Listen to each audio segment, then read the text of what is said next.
بسم اللہ الرحمن الرحیم۔ اسلامیات کی جماعت میں خوش آمدید۔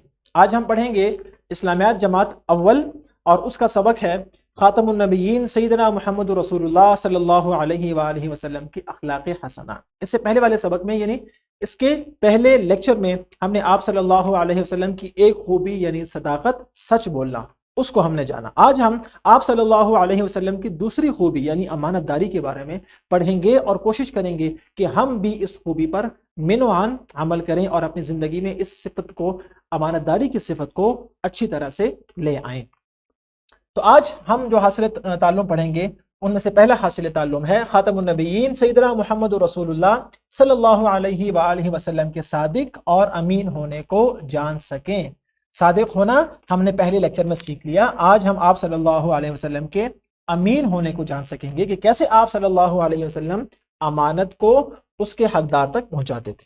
اور دوسرا حاصل تعلم ہے سیرت طیبہ کی روشنی میں اخلاق حسنہ کے پہلوؤں کو اپنا سکیں، یعنی دوسرا حاصل تعلم ہم سے تقاضا کرتا ہے کہ ہم بھی ان دونوں صفات کو اپنی زندگی میں لاگو کریں۔ تو اپنے سبق کا آغاز کرتے ہیں۔ سبق کے آغاز سے پہلے کچھ دہرائی کے سوالات ہیں جو اساتذہ بچوں سے پوچھیں گے، اور یہ سرگرمی آپ نے ابھی کرنی ہے، اور وہ کیا ہے، دو دو کے جوڑوں میں تقسیم ہو کر صداقت کا کوئی واقعہ ایک دوسرے کو سنائیں، چاہے وہ اپنے والدین سے سنا ہو یا اساتذہ کرام سے سنا ہو۔ آپ جلدی سے یہ سرگرمی کمرہ جماعت میں کر لیجئے، اور اساتذہ کسی بھی بچے سے اس کا سنایا ہوا واقعہ کمرہ جماعت میں سنیں۔ جی تو بچوں، دیکھا آپ نے، اس کے ذریعے سے آپ نے کئی نئے واقعات سنے، اور آپ نے ضرور یہ سیکھا ہوگا کہ ہمیں بھی ہمیشہ سچ بولنا چاہیے۔ اس کے بہت سے فوائد ہیں۔ قبل از پڑھائی کے سوالات دیے گئے ہیں تاکہ آپ اس سبق کے لیے ذہنی طور پر تیار ہو سکیں، اور اساتذہ یہ سوال بچوں سے پوچھیں گے۔ یاد رکھیں، حدیث مبارکہ کے مطابق آپ صلی اللہ علیہ وسلم نے فرمایا کہ امانت میں خیانت کرنا اور بات کرتے ہوئے جھوٹ بولنا یہ منافق کی نشانی ہے۔ مسلمان جھوٹ نہیں بولتا، تو ہمیں بھی چاہیے کہ ہم ایک اچھے مسلمان کی طرح زندگی بسر کریں، اور منافق کی جو نشانی ہے امانت میں خیانت کرنا اور جھوٹ بولنا، ہم اس سے ہر طرح سے بچیں۔ تو پیارے بچوں، یاد رکھیں، کسی دوسرے کی چیز اگر آپ کے پاس ہو، کوئی دوست اپنی کوئی چیز آپ کے پاس بھول گیا، یا اس نے اپنی چیز آپ کے پاس بطور امانت رکھائی کہ میں کل یا ایک دو دن بعد یا کچھ عرصے بعد آپ سے واپس لوں گا، تو یاد رکھیں کسی دوسرے کی چیز اگر آپ کے پاس ہو تو اس کی حفاظت کرنا اور اس کو باحفاظت طریقے سے واپس کر دینا، یہ امانت داری کہلاتا ہے، اور امانت داری ایک عمدہ صفت ہے، اور آپ صلی اللہ علیہ وسلم نے اس پر عمل کر کے بھی دکھایا، اور قرآن مجید نے ہمیں یہ بتایا کہ امانت کو اس کے حقدار تک پہنچانا یہ قرآن کا حکم بھی ہے۔ قرآن نے ہمیں حکم دیا کہ ہم امانت کو اس کے حقدار تک پہنچا دیں اور اس کو واپس کر دیں۔ اور اس کے بعد آپ صلی اللہ علیہ وسلم کی اگر سیرت کا مطالعہ کیا جائے تو آپ صلی اللہ علیہ وسلم نہایت امانت دار تھے۔ آپ ہمیشہ امانت کو اس کے حقدار تک اسی طرح منوان پہنچا دیا کرتے تھے۔ اس لیے مکہ میں رہنے والے لوگ جو کہ ان کے دشمن تھے، وہ بھی آپ صلی اللہ علیہ وسلم کے پاس امانتیں رکھ پاتے تھے، اور یہ نہیں کہ آپ صلی اللہ علیہ وسلم خود امانت دار تھے، بلکہ انہوں نے ہمیں بھی، ہر مسلمان کو یہ حکم دیا کہ وہ امانت کو اس کے حقدار تک پہنچائے اور اس میں خیانت کرنے سے بچے۔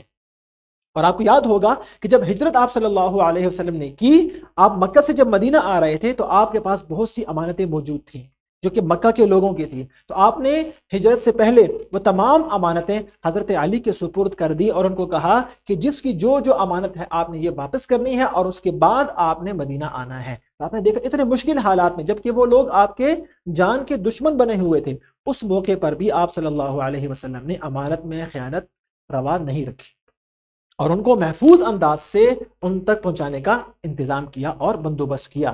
اس سے ہمیں کیا سبق ملتا ہے کہ ہمیں ہمیشہ امانت داری سے کام لینا چاہیے، اور خیانت کرنا بہت بڑا گناہ ہے۔ جہاں منافق کی نشانی ہے تو بہت بڑا گناہ بھی ہے، ہمیں اس سے بچنا چاہیے، اور تمام اچھے اخلاق، صداقت اور امانت کے علاوہ تمام اچھے اخلاق کو اپنانا چاہیے۔ اس سے ہماری زندگی اور معاشرہ، آس پاس رہنے والے لوگ، سب کے لیے بھلائی ہوگی۔ تو یہ تھا ہمارا آج کا سبق۔ آپ جلدی سے یہ سرگرمی کر لیجئے۔ اساتذہ کرام کے زیر نگرانی امانت داری کے موضوع پر کمرہ جماعت میں ایک خاکہ یا ٹیبلو پیش کریں۔ آپ اساتذہ کی مدد سے یہ سرگرمی ابھی آپ کیجئے، پھر ہم آگے چلتے ہیں۔ جی تو بچوں دیکھا آپ نے کہ آپ نے ایک خاکہ بنایا اساتذہ کی مدد سے، جس میں ایک نے امانت رکھوائی اور دوسرا اس میں خیانت کی کوشش کرتا ہے یا اس کو ابھارتا ہے، لیکن وہ اس کے باوجود امانت میں خیانت نہیں کرتا، اور اس سے ہمیں امانت داری کی اہمیت کا علم ہوتا ہے۔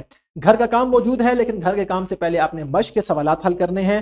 وہ تمام سوالات جو آج کے حاصل تعلم سے متعلق ہیں، آپ نے وہ تمام سوالات حل کرنے ہیں اور آپ نے وہ اساتذہ کرام کو دکھانے ہیں۔ اس کے بعد ہے گھر کا کام۔